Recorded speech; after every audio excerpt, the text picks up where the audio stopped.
মানুষের উত্থানের গল্প শুনলে আসলেই চমকে যেতে হয়। যেমন অ্যাক্টর রণিত রয়ের গল্প।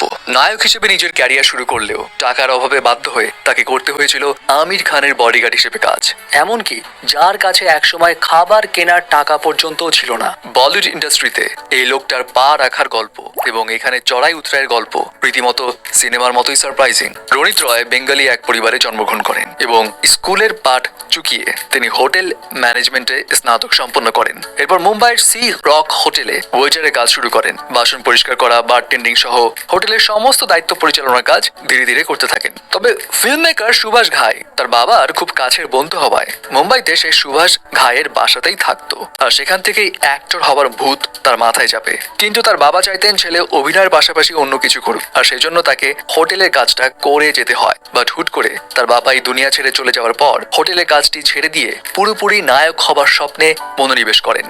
প্রথমে তিনি সুভাষ ঘাইয়ের অ্যাসিস্ট্যান্ট ডিরেক্টর হিসেবে কাজ শুরু করেছিলেন, কিন্তু সুভাষ ঘাইয়ের সঙ্গে তার মনোমালিন্য হলে সেটা ছেড়ে দেন তিনি এবং একটা অ্যাডভার্টাইজমেন্ট কোম্পানিতে কাজ শুরু করেন। সেখানে মডেলিং হিসেবে নিজের ক্যারিয়ার নতুন করে শুরু করেন। এরপর 1992 সালে জান তেরে নাম এই ফিল্ম দিয়ে বলিউডে ডেবু করেন। প্রথম মুভি দিয়ে একদম বাজিমাত।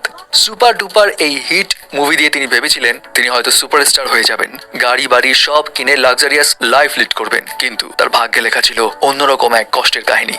জান তেরে নাম হিট হলেও বাকি যে মুভিগুলোতে তিনি কাজ করছিলেন সেগুলো হয়েছিল সব ফ্লপ। এরপর আস্তে আস্তে তার ফিল্মের অফার আসা বন্ধ হয়ে যায়, হাতে আর কোনো কাজই থাকে না তার। ঠিক তখনই 1997 সালে সে একটা আশার আলো দেখতে পায়, কারণ সুভাষ ঘাই তখন পারদেশ মুভি ডিরেক্ট করছিল এবং কথা ছিল তাকেই নিবে সেকেন্ড লিড অ্যাক্টর হিসেবে। কিন্তু লাস্ট মোমেন্টে তাকে বাদ দিয়ে অপূর্ব অগ্নিহোত্রীকে কাস্ট করা হয় এবং এই মুভিটা হাতছাড়া হওয়ার পর বলিউডে তার ফিল্মি ক্যারিয়ার একদম শেষ হয়ে যায়। এদিকে ফিল্মে আসার আগেই রণিত বিয়ে করেছিলেন, ছিল তার একটা মেয়েও, কিন্তু ইন্ডাস্ট্রিতে কোনো কাজ না পাওয়ায় প্রচন্ড অর্থ কষ্টে ভুগতে হয় তাকে। ইনফ্যাক্ট টাকার অভাবে তিনি বাংলাদেশে এসেও কিন্তু কাজ করেছিলেন। নায়ক মান্নার সঙ্গে শেষ বংশধর সিনেমায় তিনি অভিনয় করেছিলেন। এনিওয়ে, তবে এইসব কাজ দিয়ে তিনি সংসার ঠিকমতো চালাতে পারছিলেন না এবং ডিপ্রেশনে তিনি এই কারণে এতই বেশি ডুবে গিয়েছিলেন যে নিষিদ্ধ জিনিসপত্র সেবন করতে লাগলেন। আর এরপর তার প্রথম স্ত্রী তাকে ছেড়ে চলে যায়। ইনফ্যাক্ট তার লাইফে অর্থ কষ্টে সে এতটাই ভুগতে থাকেন যে খাবার কেনারও পয়সা থাকতো না।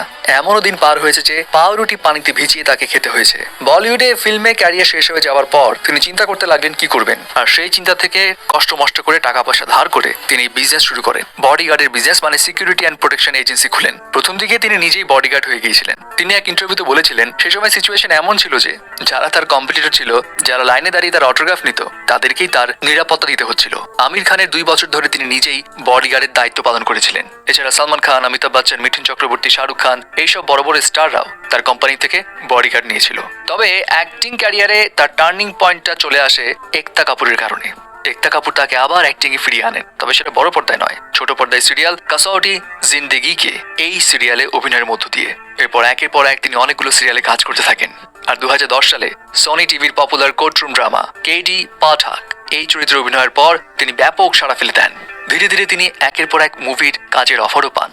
Student of the year, 2 states, boss, ugly, Shamshera, Liger, Shehzada সহ অনেক মুভিতে কাজ করেছেন। আর তার বিষয়ে আপনি আরেকটি ইনফরমেশন জানলে অবাক হবেন। হলিউডের 0 ডার্ক 30 এই সিনেমায় তিনি কাজের অফার পেয়েছিলেন। এমনকি বিনা অডিশনে তাকে নেওয়ার ইচ্ছা ছিল ফিল্ম মেকার্সের, কিন্তু স্টুডেন্ট অফ দ্য ইয়ার এই সিনেমার শুটিং এর জন্য তিনি কাজ করতে পারেননি। কারণ জোহরকে রিকোয়েস্ট করেও তিনি শুটিং পিছাতে পারেননি, আর এই কারণে তার হলিউডে সেই মুভিটাও করা হয়নি। পার্সোনাল লাইফে রণিত 2003 সালে আবার বিয়ে করেন অ্যাক্ট্রেস এবং মডেল নীলাম সিংকে। বর্তমানে এই হ্যাপি কাপলসের ঘরে রয়েছে এক ছেলে এবং এক মেয়ে। যাই হোক, রণিত রয় আজ নানা ঘাত প্রতিঘাত পেরিয়ে সাফল্যের চূড়ায় পৌঁছে গিয়েছেন। বারবার ভেঙে পড়ে আবার নতুন ভাবে সবকিছু শুরু করেছিলেন, আর তার লাইফের এই স্ট্রাগল স্টোরিটাই অনেকের জন্য ইন্সপায়ারিংও হতে পারে।